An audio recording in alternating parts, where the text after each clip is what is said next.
This podcast is brought to you by Shopify. Welcome back to another episode of the AI Analysis Podcast. Great to be back. Today we're looking at another episode of the Final Frontier Podcast. And Trekkies are going to definitely know what episode they break down this time. Oh, yeah. Arena. Instantly recognizable. Exactly. So our mission today is really to explore what makes this Star Trek. The original series episode Arena, well, why it stuck around for so long. And we're using the analysis from the Final Frontier podcast, right? Where they had a mix of perspectives. That's right. Two fans, one really deep into Trek lore, the other maybe a bit newer to it.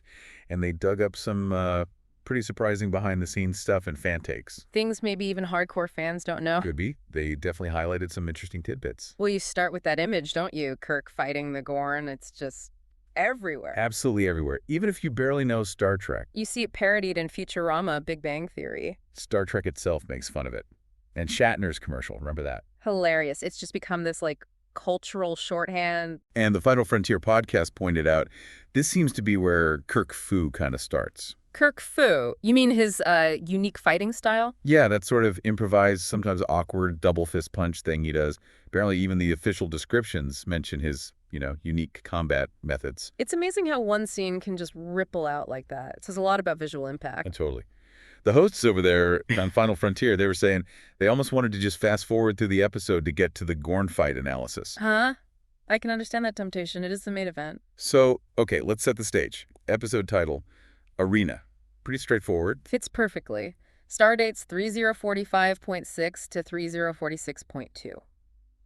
So, 2266 in universe time. Aired January 67. And get this, Gene L. Kuhn, who was running the show then, he wrote it incredibly fast. Oh, really? Why? Apparently other writers didn't deliver on time, so Kuhn basically said, hold my beer, and knocked out a draft over a weekend. Wow. That's some serious pressure. Sometimes that works, though. It really can. But here's where it gets interesting. Something Final Frontier spent time on. What's that? During production, someone noticed the script felt, well, a lot like a novella by Frederick Brown, also called Arena. Uh-oh. Coincidence or? Well, that was the debate on their podcast. Was it deliberate or just, parallel thinking? They called it the theory of simultaneous thought. Happens sometimes. But they ended up giving Brown credit and a fee, right? They did, yeah. Smoothed it over. They even connected it thematically to the movie Enemy Mine. Enemy Mine is a more fleshed out version of that core idea. That's a fascinating connection. It really makes you think about where ideas come from. Definitely. Okay, so before the Gorn actually shows up in his full reptilian glory. There's some good stuff early on. Yeah, Final Frontier pointed out that opening scene. Kirk, Spock, McCoy. Spock calls McCoy a sensualist.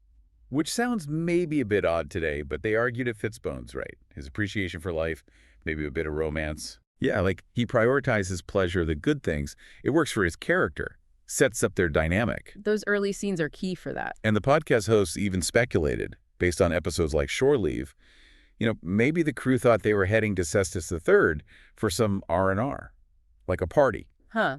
After the science lab Christmas party, maybe they were hoping. Right. And Spock's reaction, his skepticism, why are we here? He suspects something's up. Spock's logic always cutting through the potential fun. They also mentioned the look of some scenes. The wider shots on the bridge sometimes look a bit staged, like 60s TV. Yeah, you see the production limitations sometimes, but it has its charm. But they spotted some neat foreshadowing. The name, Cestus III. Cestus. Like the Roman boxing glove. Exactly. The one used in arenas, sometimes with metal spikes and stuff. Brutal. They mentioned gladiator. So the name itself hints at a fight to the death. Nice catch. Then things escalate fast. They get to Cestus III, and the outpost is just gone, wiped out. And they find just one survivor. Yep. Who talks about this massive bombardment from an unknown ship. So Kirk beams down a landing party. And they immediately come under fire. And, wouldn't you know it? Red shirt down. First one in a while, apparently. The Final Frontier guys were almost waiting for it. Poor Ensign Hurley. It's practically tradition. So the danger isn't over. There's this unknown ship firing on the Enterprise. Preventing beam out, right? Trapping the landing party. Exactly. Down there, Kirk finds a grenade launcher. Or maybe a mortar. One of the Final Frontier hosts wasn't sure. Led to a whole tangent about mortars still being used today. Apparently so. Then Kirk has that moment explaining to Spock why they can't lower shields. Which, as they pointed out, felt a bit like exposition for us, the audience. Spock would know that. Totally. And it raised the question, was it just one Gorn ship or more? They clarified that right. Gorn landing party on the surface, but the ship Kirk chases belongs to the Gorn Captain he fights later. Right. One main adversary ship in space, it seems. So the chase is on. And the landing party's maneuvers. The podcast called it a duck and weave. Not exactly graceful. Huh. And Spock does a roll. That's rare. Very rare. Yeah. They thought the stunt work was okay for the time, but maybe Nimoy looked a bit awkward doing rolls because he was so tall. Stunt work was different back then. Much more hands-on. Definitely. And they brought up a serious point. Yeah. Shatner apparently got tinnitus from a badly timed explosion effect on set. Ouch.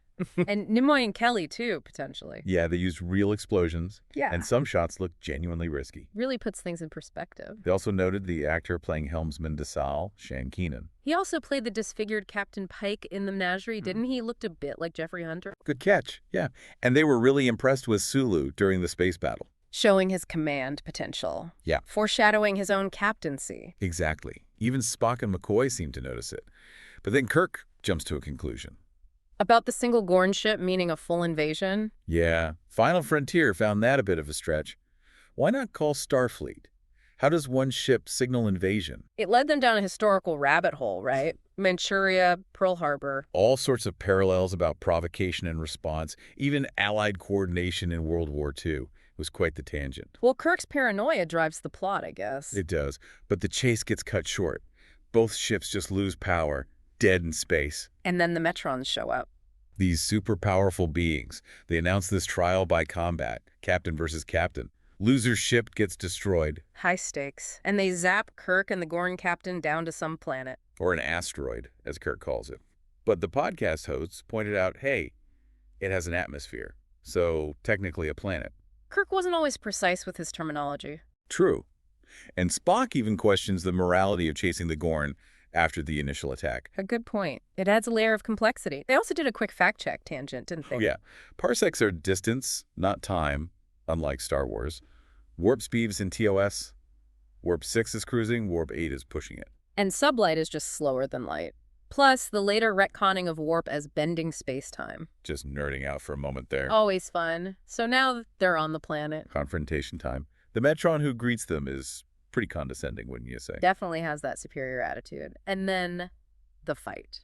The main event. Kirk grabs the stick first, but as one of the hosts joked, the Gorn stick is bigger. He's clearly outmatched physically. Then they got into the Gorn costume details, Uh-huh. played by Ted Cassidy. Lurch. From the Addams Family. And he was a rock in the voice of Balak, too. You're the guy in Trek. Totally. And filmed at Vasquez Rocks in California. Super famous location. Gorn Rock, they call that specific formation, right? Yeah. Used in tons of stuff. Yeah, Shore Leave, other TOS, TNG, and the Mego Gorn toy. Ah. Hilarious story. Using the Klingon body and the Marvel lizard head, painted brown, that's peak 70s toy recycling. Incredible. Oh, and if you watch the remastered version, the Gorn blinks. They added that digitally. Little details like that are interesting. Changes the feel slightly. We're going to take a quick moment to tell you about one of our great sponsors. We'll be right back to discuss the rest of the Gorn fight and the episode's surprising conclusion. Okay, so let's start at the beginning. You've got an idea. How easy is it to actually build your online store with Shopify? Well, that's clearly a major focus for them. Ease of entry.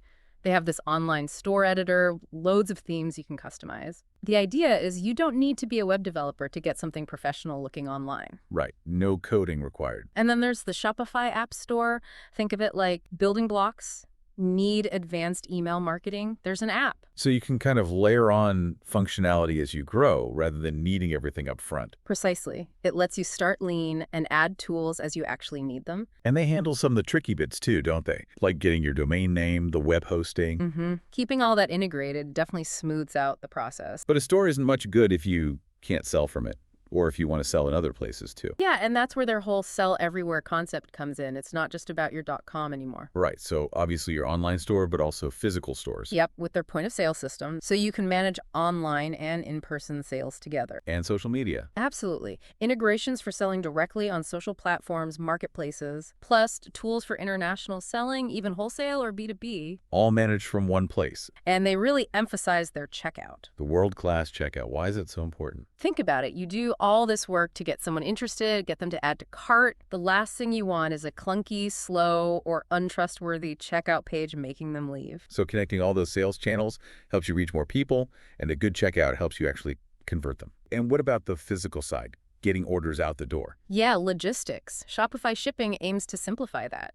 Integrated shipping labels, better rates, inventory management tools. Plus, they have automation tools like Shopify Flow, which can handle repetitive tasks, freeing up your time. Automation is always good. And they're embracing AI, too, with Shopify Magic. AI. For what? Things like generating product descriptions, suggesting email subject lines, basically using AI to help merchants work faster and smarter. From the moment you have an idea, through setting up, selling everywhere, marketing, managing operations, scaling up, they aim to provide the tools and support for each stage. Ease of use at the start, but power and flexibility as you grow. Click the link in the description and get your first 3 months for $1 each. Welcome back. Before the break, Kirk was squaring off against the Gorn. Right, on that rocky planet set up by the Metron. And the Metrons had given them those translator devices, vocal recording devices, they called them. Which neither Kirk nor the Gorn knew about initially. Explains how they suddenly understand each other. Yeah, it's a bit convenient but necessary.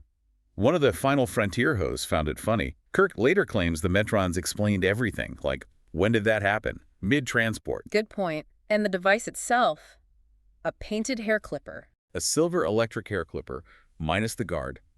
Classic, low-budget, sci-fi prop ingenuity. You gotta love it. The Metrons also mentioned the planet had resources they could use. And eagle-eyed viewers, or maybe just the podcast hosts, notice Kirk's boots suddenly have laces. For the stunt work.